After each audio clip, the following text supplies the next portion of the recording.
Hello mga kol, welcome back na naman dito sa ating YouTube channel. For today's video mga kol, pakita natin yung ating fully custom na DE17B 4x4 Tiptronic RO60 engine VVT. So check natin, then tapusin natin yung video para malaman natin kung magkano ang presyo sa ating unit. Ayan, so yan po yung unit natin ngayon. Yung kulay is mustard yellow. So makita natin. Ito, H4 halogen yung ating headlight. Stock lang original. Ito yung ating signal light, park light. Then dito makita natin meron tayong fog lamp housing. Yan, nilagyan din natin ng ilaw na merong signal light at saka merong park light. Din dito sa gitna yung ating main ilaw sa ating fog lamp. Makita din natin dito, fully tinted, high roof, napakakintab ng kulay ng ating unit. So medyo kakaiba yung kulay dito sa actual at saka dito sa video. So yellow siya sa video pero sa actual parang may pagka dark yellow. Then dito makita natin Suzuki emblem. Then ito meron tayong mga nilagay dito, mga amber lights based sa request ng ating client. Then makita din natin dito, yan po yung ating steel bumper. Yan po yung design na napili ng ating customer. Then dito rin sa gilid, yan o, napakaganda.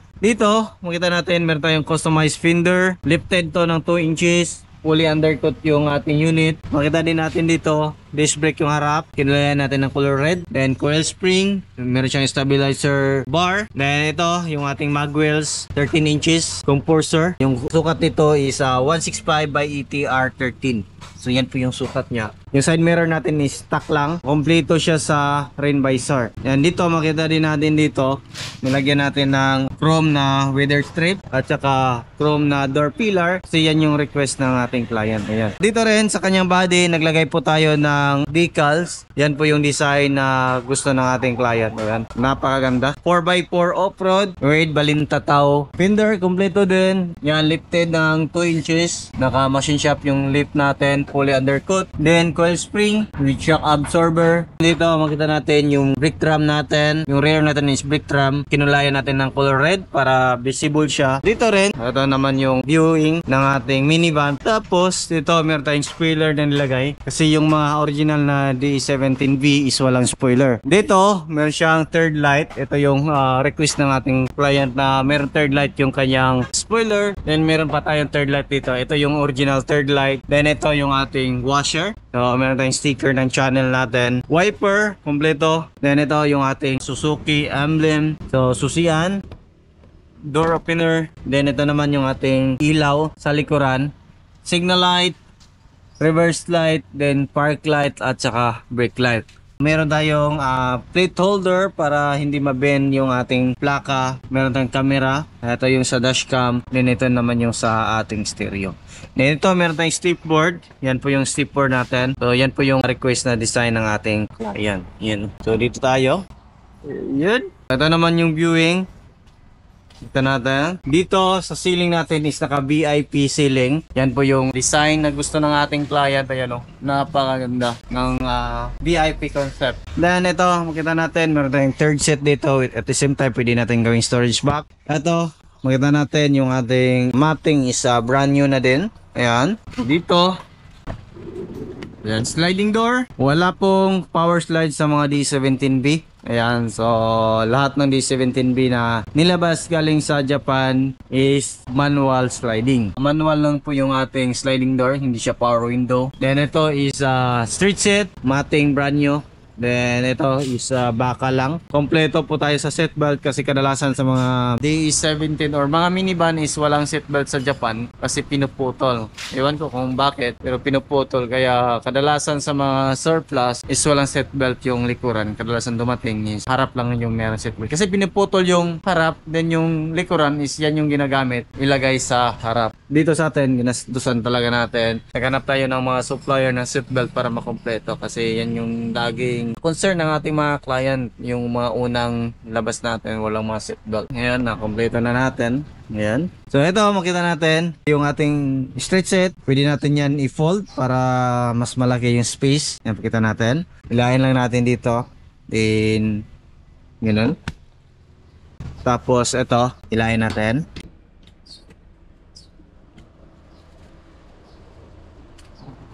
Level na po. Na-fold na natin yung ating upuan. So pakita natin. So yan po yung fold ng ating upuan. Napakalawak po. So, ito yung mga minivan. Bakit sikat at malakas yung mga minivan ngayon? Kasi ito yung the best na purpose kasi multi-purpose siya. Hindi lang pang pamilya, pang negosyo, pwede din natin yan pang camping. So, parang all-in na talaga yung kinuha mo ba? So, yan yung kagandahan sa mga minivan na nabibili natin kasi multi-purpose siya. Ayan o.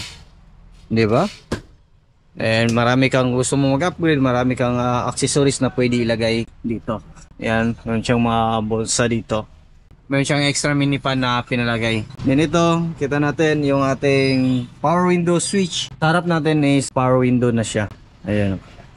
So good, magkabilaan. Then ito, meron tayong bottle holder or cup holder. Then ito, meron tayong extra lagayan din dito. Ito, speaker. Yan po yung 4x4 switch natin, headlight adjuster. Ito is mga condim na yan. And so meron tayong mga extra lagayan dyan. Ito, cup holder. Magkabilaan din yan. And meron din tayong bottle holder dyan.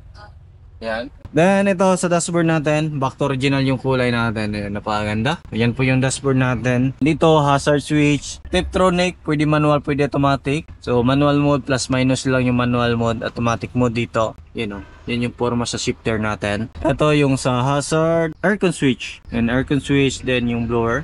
So ito yung adjust sa blower natin. Filter, lagayan yan.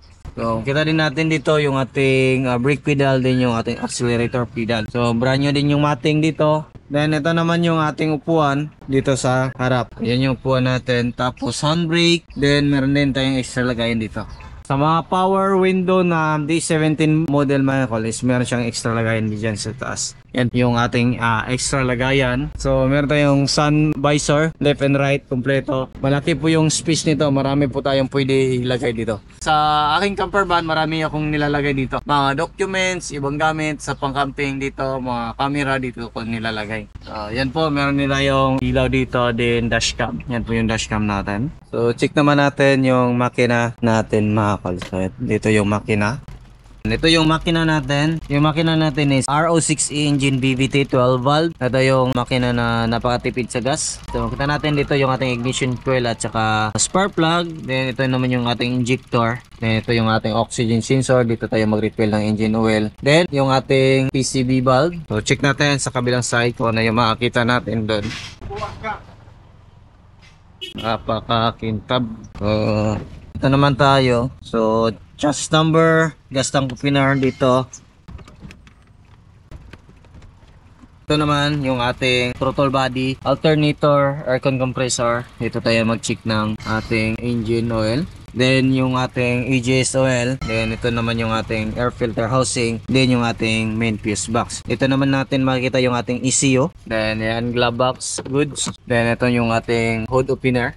Yan, ito natin. So, dito makita natin yung ating coolant reservoir. So, lahat ng minivan natin is coolant. Then, ito yung ating brake fluid reservoir. Then, yung ating windshield washer reservoir. So, yan po yung setup natin ngayon mga kol. So, yung presyo nito is umabot po siya ng 390,000 all in. Sama yung mga setup sa ating unit. So, yung basic setup nito is nasa 285.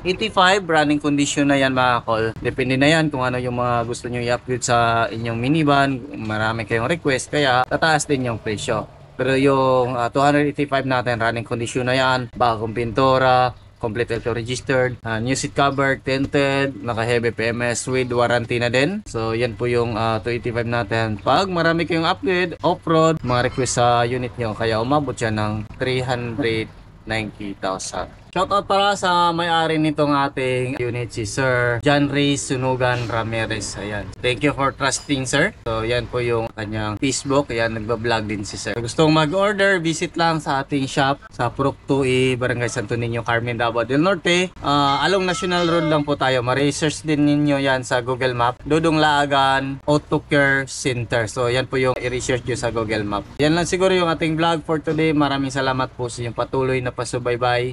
Sa bago lang sa ating channel, huwag niyo kalimutan i-like, share, and subscribe. Then click na rin yung ating notification bell para updated kayo sa ating next video uploads kagaya ito. Ayan, pahabol natin.